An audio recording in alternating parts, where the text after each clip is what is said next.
Forum africain, bonjour, c'est reparti ce matin de 10 à 12. Forum africain sur fréquence Paris Pluriel 106.3. Forum africain, l'émission qui tous les dimanches matin de 10 à 12, comme le nom l'indique, le Forum africain dont débattra des sujets en rapport direct ou indirect avec l'Afrique, les Africains de là-bas, d'ici et d'ailleurs. Forum africain, les invités, les livres, avec vous au téléphone pour mener à bien l'émission. Forum africain, bonjour, c'est reparti ce matin de 10 à 12. 106.3 FM sur Fréquence Paris Pluriel.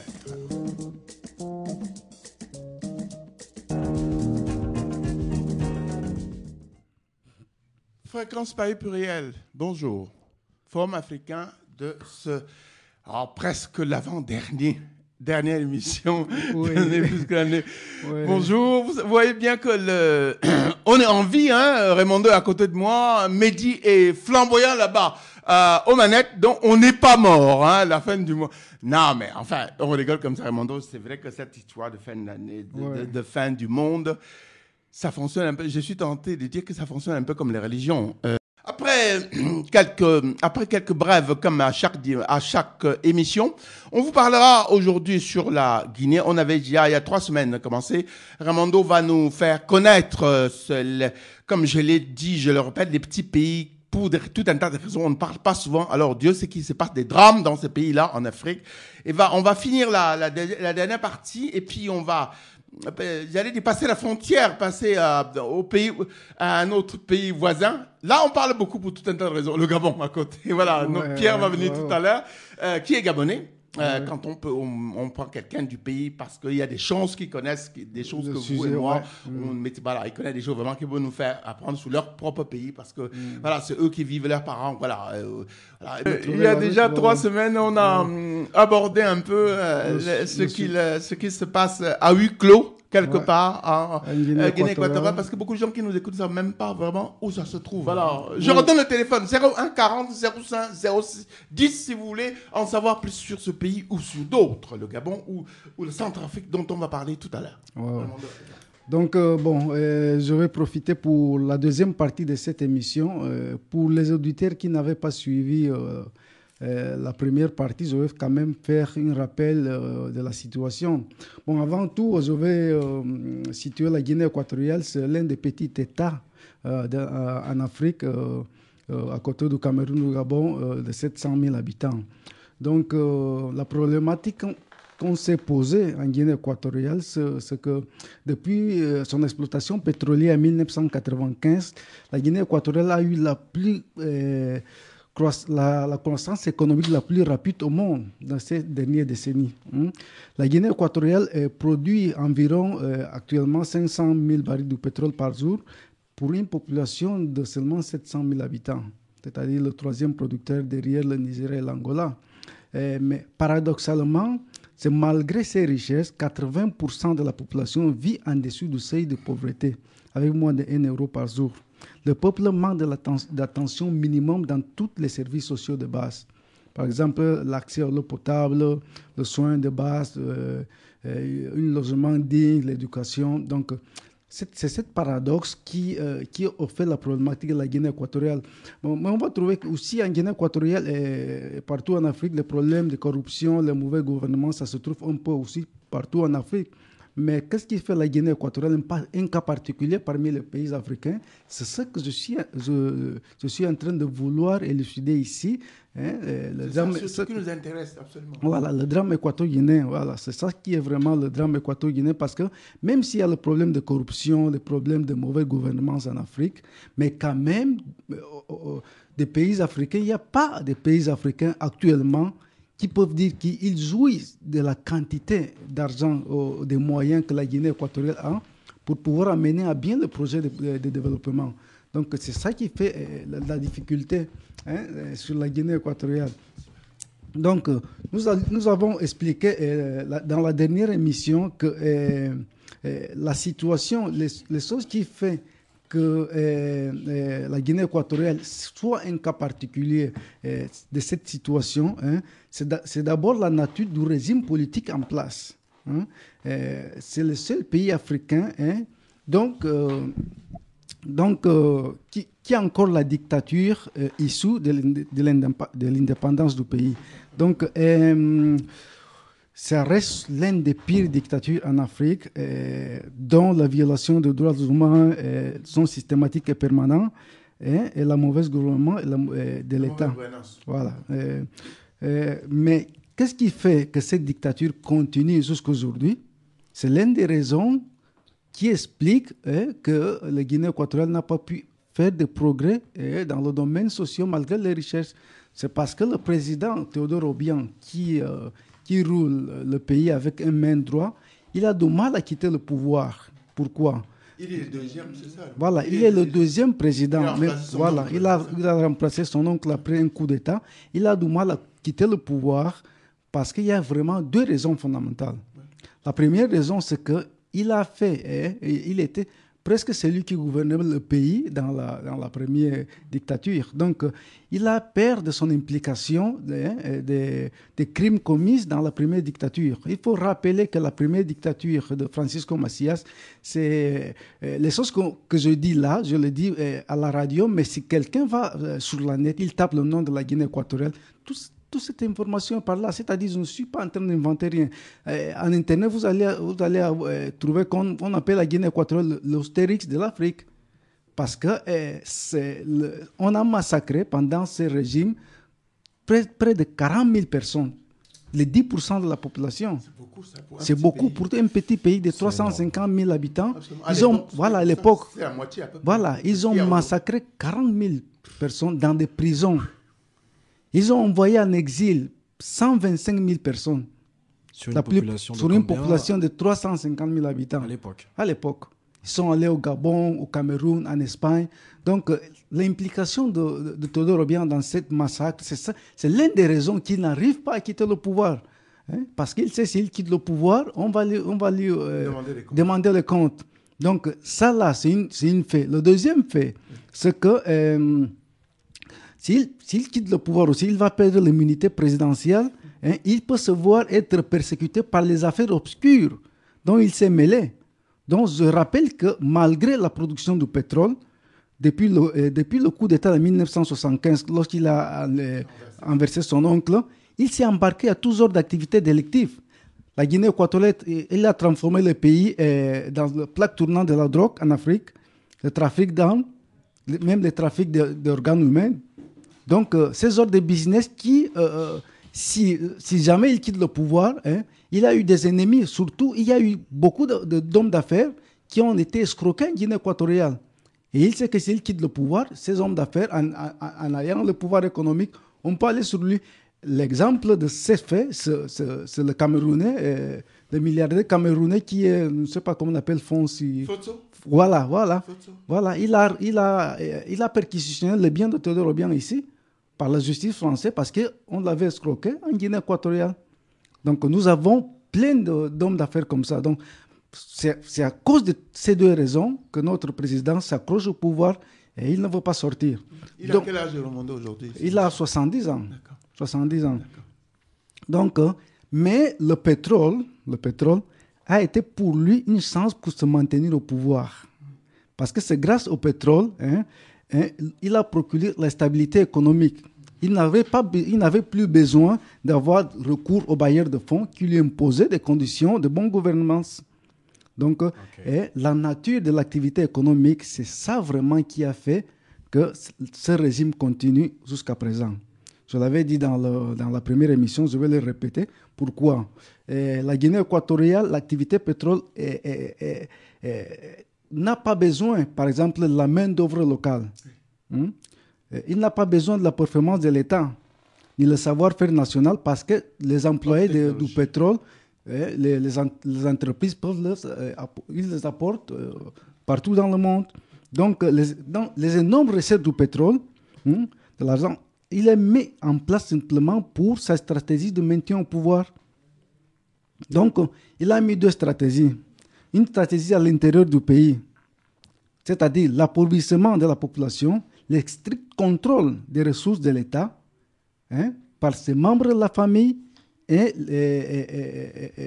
les collaborateurs du gouvernement, c'est-à-dire le clientélisme politique. Il appauvrit la population. Et la deuxième raison qu'il a fait de l'argent du pétrole, il s'est assuré, il connaît la faiblesse intérieure de son régime, donc il a placé le pétrole aux mains de capital privé international. Donc il a privatisé la gestion de l'État en laissant les entreprises étrangères venir investir, venir plier le pays.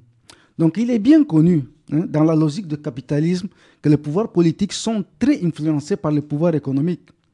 Dans cette logique que les États défendent les intérêts nationaux, les États arrivent à collaborer même avec les États qui ne sont pas, qui sont dictatoriaux.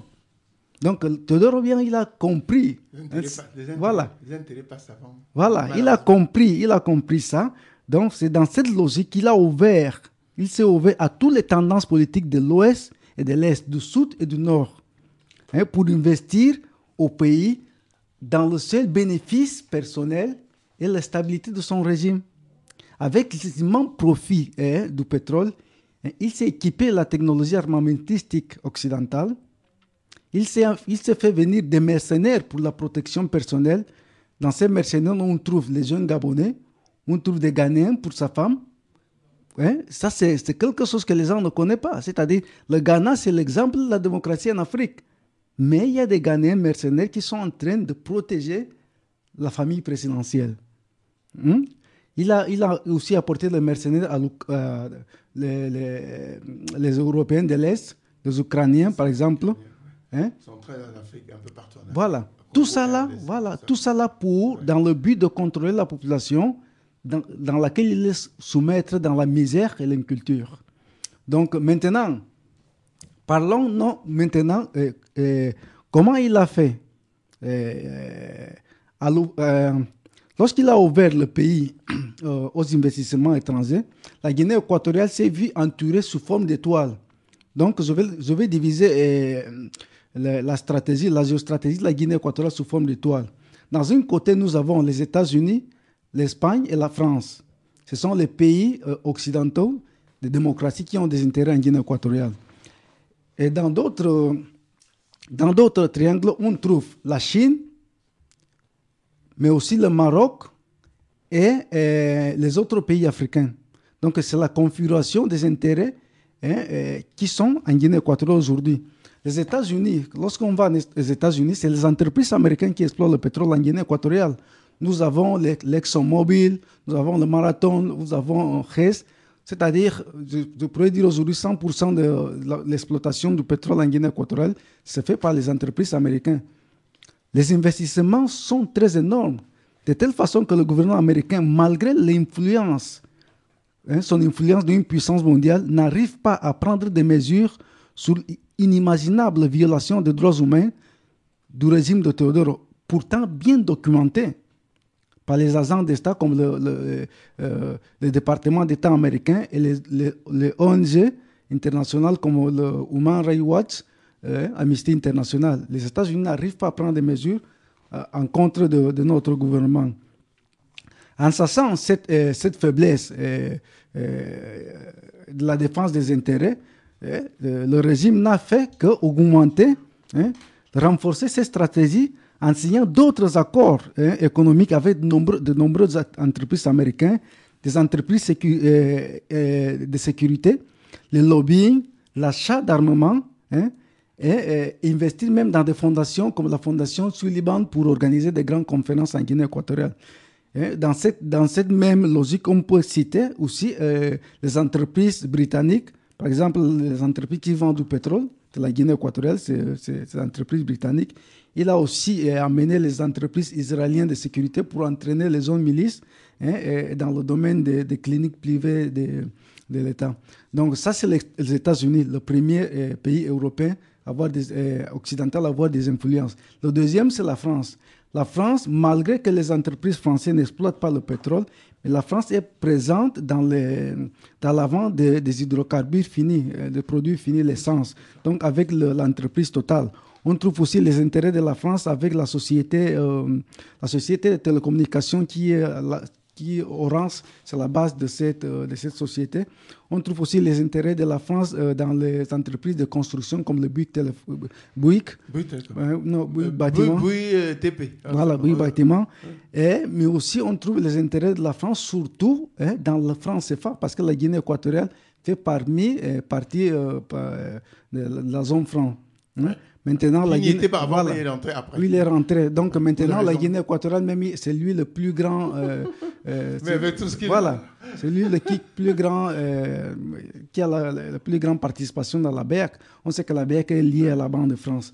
Le deuxième, maintenant, Banque des États d'Afrique centrale pour les non-initiés. Voilà, Banque des États d'Afrique. Voilà. Donc, les autres pays occidentaux, c'est l'Espagne. L'Espagne, qu'est-ce que je peux dire? L'Espagne, puisque c'était son ancienne colonie, voilà. Les relations qui ont noué l'Espagne avec la Guinée équatoriale, ils sont à peu près les autres des relations qu'on appelle aujourd'hui la France-Afrique. Sauf que nous, on n'en parle pas. On n'en parle pas. La France-Afrique, on parle de la France-Afrique en Espagne, mais si si je peux l'appeler Hispano-Afrique, on ne parle pas de l'Hispano-Afrique, c'est-à-dire le rôle de l'Espagne dans le maintien du pouvoir dictatorial de Teodoro Obiang. C'est un rôle vraiment très, très, très, très... Je dirais que le lobbying espagnol pour soutenir le régime en place, c'est l'un des lobbies les plus forts. Oui, malgré... Vous pouvez imaginer que les Occidentaux partent en Guinée équatoriale pour participer aux élections dont le président gagne à 99%. Et il valide cette élection. Il dit que les élections sont bien. Donc, si un lobby arrive à de tels propos que tout le monde connaît que c'est faux. Donc, comment... pour faire une comparaison, la Guinée équatoriale est à l'Espagne ce que le Gabon dont on va parler est à la France. C'est comme ça les gens situent bien ce que je veux dire. Voilà, l'épicentre de la France-Afrique, ça passe par Libreville, via Yaoundé, etc. Je me demande si le problème guinéen n'est pas plus complexe dans la mesure où il y a quand même plusieurs États qui se servent, qui profitent de la... Justement, c'est ça que je veux conclure. C'est-à-dire la Guinée équatoriale, je vais partie par partie. Je veux d'abord montrer les pays occidentaux qui sont des démocraties, la France, l'Espagne, les États-Unis. Donc l'Espagne, les entreprises maintenant, vous savez que l'Espagne a une crise économique, mais les entreprises de construction espagnoles sont maintenant de plus en plus en Guinée équatoriale dans des projets d'investissement. Voilà, c'est ces sortes de projets que le gouvernement essaie d'inventer pour que tout le monde puisse se servir. Voilà. Sauf les équato-guinéens, voilà. Pour que tout le monde puisse se servir et le laisser un peu en paix. C'est ça à la gabonaise. Voilà. Tout le monde s'est enrichi sur le Gabon, sauf les Gabonais. Sauf les principaux intéressés. Justement. Et même si l'Espagne n'exploite pas le pétrole, voilà, ça c'est une fait que je vous dis. Les 12%, mais aujourd'hui je crois que c'est le 15%, le 14% du pétrole produit en Guinée équatoriale va en Espagne. 12 à 14%. Va en Espagne. Donc, on ne connaît pas les accords qui sont en dessous. Sur quelle base. Mais on sait que l'Espagne, comme je l'ai dit, le rapport France-Afrique, Hispano-Afrique sont tellement forts que l'Espagne n'arrive pas à condamner vraiment la dictature de la Guinée équatoriale. Donc, ça, c'est le premier volet, le pays qui se dit occidentaux, démocratie de l'Occident, qui ferme les yeux sur la situation de la Guinée équatoriale. Dans le troisième triangle, nous trouvons la Chine. Voilà. La Chine, malheureusement, fait maintenant le contrepoids de l'Occident en Afrique. Donc, Teodoro Obiang a su profiter de cette présence chinoise en Afrique pour nouer des relations fortes avec la Chine. La Chine offre le crédit, le somptueux crédit aux États africains. Donc, notre président est allé là-bas pour prendre des énormes crédits pour venir investir dans la construction. Mais ça, c'est quelque chose qui est dangereux parce que si le pétrole finit aujourd'hui, le pays va rester en dette avec tous les prêts qu'il allait faire et qu'on ne voit pas, c'est prêt à transformer dans le progrès de la société. Nous avons la Chine qui fait maintenant aujourd'hui un contrepoids pour les États-Unis, pour la France et pour l'Espagne en Guinée équatoriale. Le deuxième pays qui a aussi eu des intérêts maintenant qui sont un peu plus faibles, c'était le Maroc. Le Maroc était celui qui a procuré la sécurité personnelle à notre chef d'État lorsqu'il a fait le coup d'État. En 1979, oui, à son oncle. Voilà, les Marocains l'ont envoyé 2000 mercenaires pour sa protection personnelle.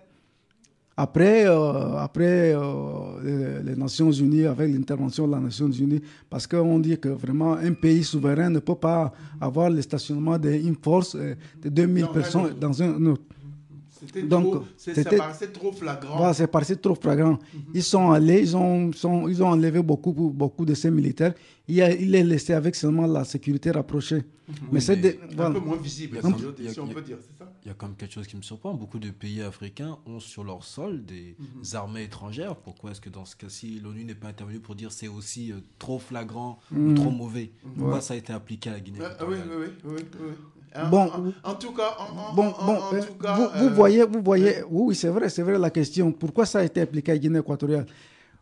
Nous parlons d'un pays à cette époque, disons 400 000 habitants. Ouais. Un pays de 400 000 habitants, on n'était même pas 350, on est resté même à 250. Je dis avoir dans son pays 2000 militaires étrangers qui ne sont pas même des Blacks, qui sont des Marocains, c'est très, très flagrant. C'est visible. C'est visible. Voilà. Une minorité visible. Voilà, c'est très, très visible. Ok, Armando, on va, avant que tu continues et tirer vers la fin pour qu'on traverse la frontière pour aller au Gabon, une pause pour que tu aies le temps de nous retrouver, de nous élaborer une bonne conclusion. Par ça. Voilà, Mehdi va nous envoyer la musique. Voilà, une pause musicale.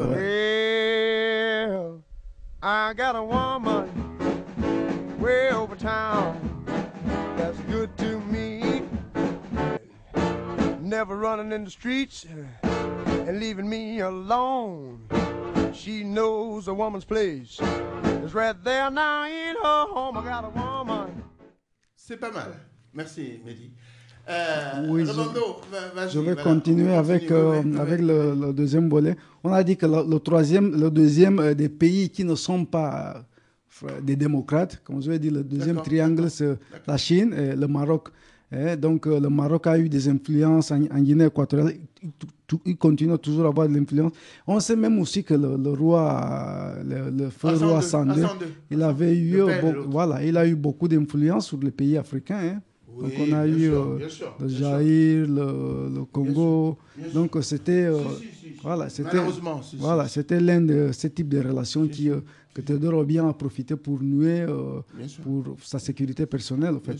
Donc le Maroc a des intérêts dans le domaine de la construction en Guinée équatoriale et d'autres tas d'entreprises. La famille aussi, comme en France, sauf qu'on ne peut pas parler le bien mal acquis là-bas.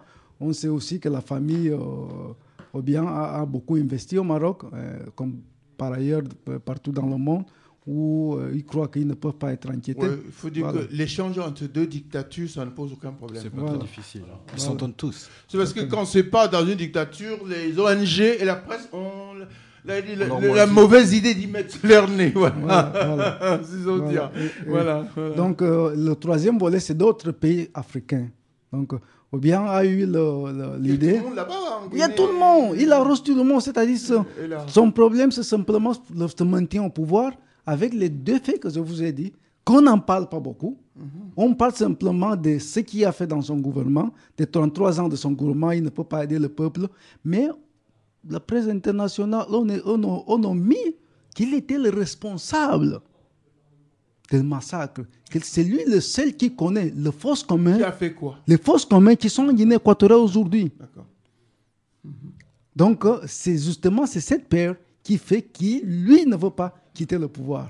Donc, il doit s'ouvrir à tout le monde pour pouvoir se bénéficier du pays.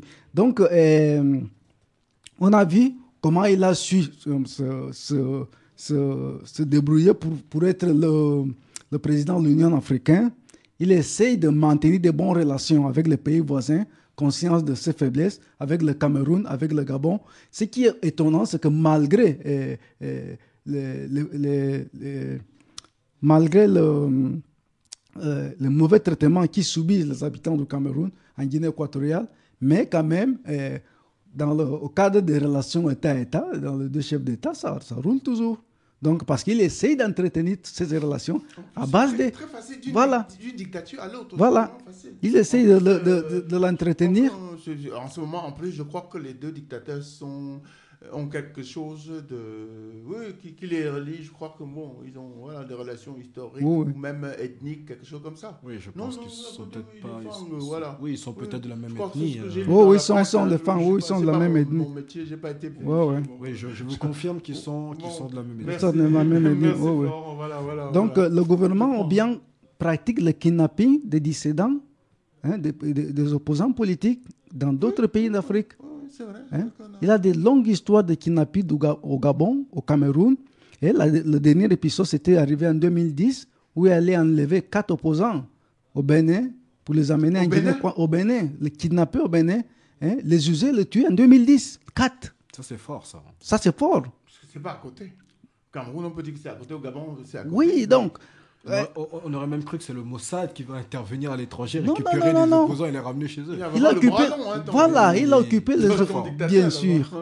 Mais les gens qui étaient sous la protection des Nations Unies, en tant qu'exilés politiques, réfugiés politiques, qui avaient les statuts de réfugiés politiques, il en les a kidnappés directement, il les a amenés en Guinée équatoriale, jugés, tués, les 4. Donc, pour vous dire que... un pays de l'Union africaine dont la volonté a été achetée, je peux le dire, parce que le président, malgré tout ça là, on lui a fait le président de l'Union africaine pour laver son image, pour renforcer encore ses stratégies. C'est-à-dire, on veut déjà citer l'Espagne, la France, les États-Unis, les pays démocrates, je vais citer le Maroc, la Chine et les autres pays africains.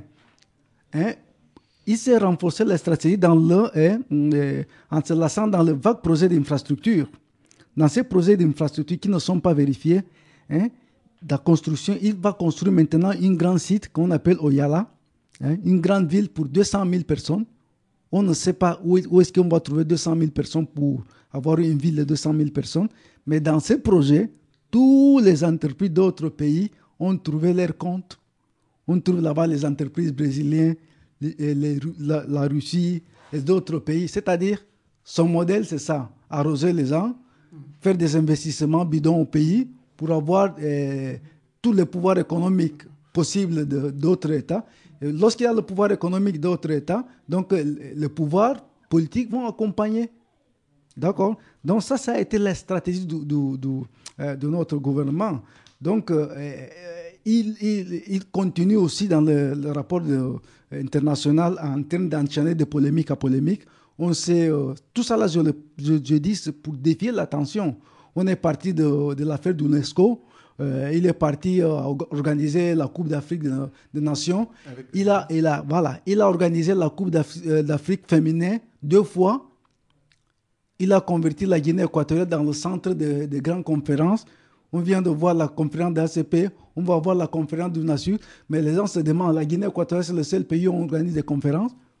Donc, tout ça là... Le régime fait de la com. Voilà. C'est de la communication, c'est pour laver son image. Voilà, pour laver son image. Et donc, le dernier, avant de conclure, la chose la plus remarquable aussi, c'est que la Guinée équatoriale, c'est vraiment l'exemple du pays à se poser. Est-ce que le grand sujet qu'on parle à niveau international, les grandes problématiques internationales, est-ce que vont se vérifier? Quand je dis les grandes problématiques, prenons le cas de la protection de l'environnement, par exemple. La Guinée équatoriale, la dictature de Théodore Obiang, représente un réel danger pour la destruction de l'environnement. Aucune mesure écologique est prise dans la réalisation des projets, comme par exemple l'exploitation du bois, voilà, la déforestation. Il ouvre en pleine forêt équatoriale pour construire une ville pour 200 000 personnes. Aucun calcul environnemental n'a pas été fait. Vous voyez, il n'est pas inquiété dans le sujet de l'environnement. On parle d'autres sujets qu'on parle, c'est-à-dire l'objectif de la réduction de la pauvreté, ce qu'on appelle les objectifs du millénaire. Voilà. Moi, je me pose la question, voilà. Si on ne peut pas résoudre le problème de la faim dans le pays qui a des moyens, comme la Guinée équatoriale, comment on va faire dans d'autres pays qui n'ont pas de moyens? Donc, ça se pose la question, on se demande, est-ce qu'on va vraiment atteindre ces objectifs? Si les Équato-Guinéens, Personne n'y croit. voilà, si les Équato-Guinéens ont faim, C'était pour 2015. C'est voilà. 2015. Hein. Ils n'ont même pas fait le tiers de ce qui. L'ONU n'a même pas Voilà. fait le tiers de ce Si les Équato-Guinéens ont faim, malgré leurs richesses, comment on va aller assurer que d'autres pays qui n'ont pas de ressources vont surmonter ces problèmes? Voilà. L'autre problème, c'est les institutions des Nations Unies. Voilà. La Guinée équatoriale, malgré le rapport de violation des droits humains, le régime a bien bénéficié encore de la légitimité internationale comme gouvernement qui dirige la souveraineté d'un État, avec les lois de non-ingérence. Donc, pour un côté, il profite des lois des Nations Unies pour avoir la légitimité sur le peuple équato-guinéen. En même temps, il viole toutes les autres lois, des conventions des Nations Unies, qu'il existe de protéger ce même peuple. Voilà. Il profite des lois, il le viole dans l'autre sens. Malgré la illégitimité de son gouvernement, par exemple, dans la nouvelle constitution, il a nommé son fils comme deuxième vice-président. Oui, attends, il y a quelqu'un au téléphone. On me dit, allez, allô? Oui, bonjour. Bonjour. Bonjour Paul, bonjour Raymond et votre invité. Bonjour. Amadou, bonjour.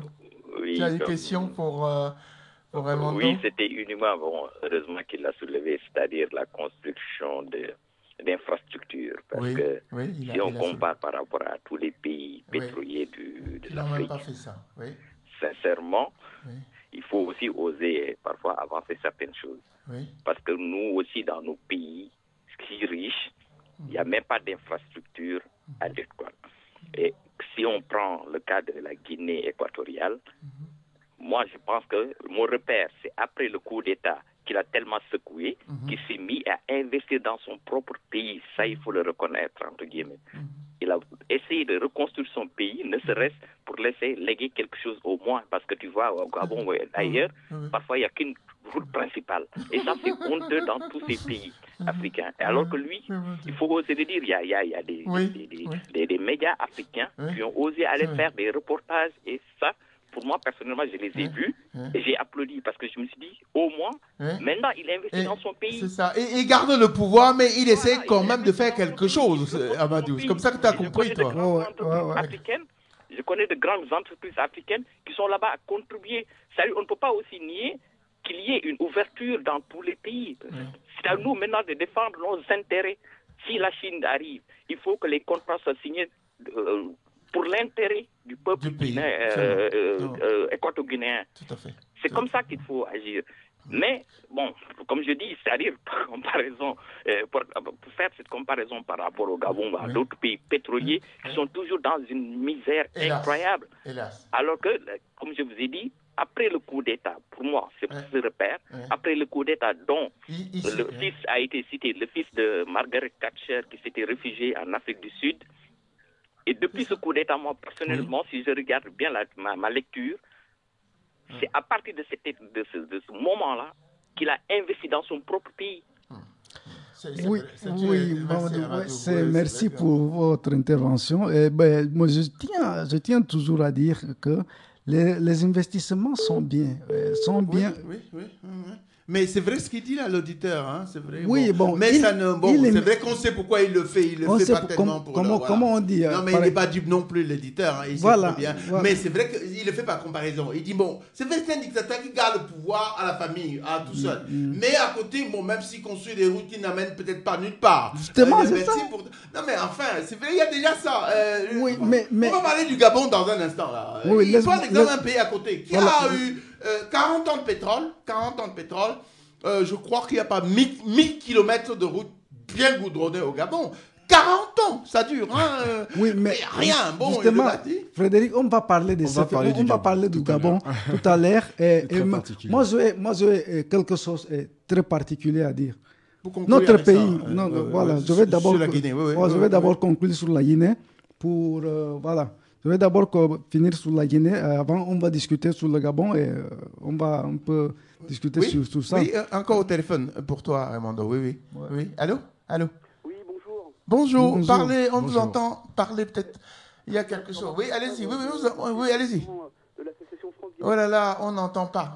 Il y a un petit problème soit là-bas, puisque le précédent auditeur, on l'entendait très bien. On l'entend, oui. Oui, d'accord. Allez-y. Oui, c'est bon. Oui, allez-y. Oui. Oui, bonjour, Jean-Marc Lefebvre, je suis président de l'association France Guinée équatoriale. Oui, Jean-Marc. Oui, très bien. Et donc, d'abord, je veux vous féliciter pour l'émission parce qu'elle est vraiment très intéressante. Oui, Jean-Marc, oui. Je félicite également Raimundo, que je connais bien et qui parle vraiment dans un français, mais très clair. Pour un nom francophone, c'est vraiment admirable. Merci. On lui donnera un certificat, Jean-Marc. On va lui faire un certificat de français. Je reviens pas parce que je sais que vous avez un invité qui veut parler du Gabon et je ne veux pas retarder son intervention. Absolument, oui, Jean-Marc. J'insiste aussi sur le fait qu'il y a eu une grande habileté de la part du président Obiang. C'est vrai, il est habile. Oui. Qui était un militaire par son histoire. Oui, par métier, oui, absolument. Oui. Activement à la première dictature, on ne revient pas là-dessus, mais c'est vrai qu'il a manifesté une grande habileté politique. Les infrastructures qui ont été construites dans le pays, c'est certainement un gage de réussite avec toutes les opérations de com dont vous avez parlé, tout ça, on est assez d'accord. Il a réussi à se maintenir au pouvoir grâce à tout ça. Mais ce sur quoi je voulais revenir, c'était sur le rôle de la France. Oui, Jean-Marc. Oui. Un peu plus. Oui, c'était intéressant, oui. J'ai pas beaucoup de retours, je vous entends assez mal. Non, mais ça fait rien, Jean-Marc. Mais on écoute bien. Oui, Jean-Marc, c'est intéressant. Oui. Sans être trop long, en fait, ce que je voulais dire, c'est que la France a quand même un rôle assez compliqué, assez complexe. C'est trouble. La démocratie, elle n'est pas que le pays qui vient se servir en Guinée équatoriale. Je voulais quand même apporter cette nuance. Même s'il y a de gros groupes comme Bouygues ou comme des grosses sociétés françaises qui sont présentes là-bas, il y a aussi quand même un rôle diplomatique qu'il ne faut pas négliger. À chaque fois que des opposants sont arrêtés, ils font appel aux États-Unis, à la France, à l'Espagne. Et il y a une action diplomatique, parfois souterraine, qu'on ne voit pas forcément dans les médias. Et par exemple, pour citer le dernier cas, l'avocat Fabian Sué-Guema, qui a été emprisonné à Black Beach alors qu'il venait à la prison de Malabo alors qu'il venait visiter un détenu. Oui. Il a été libéré en présence de l'ambassadeur des États-Unis. C'est ça, parce que les diplomates s'y sont mis pour la pression, oui, Jean-Marc. Oui. Il ne faut pas donner à la France un rôle trop caricatural.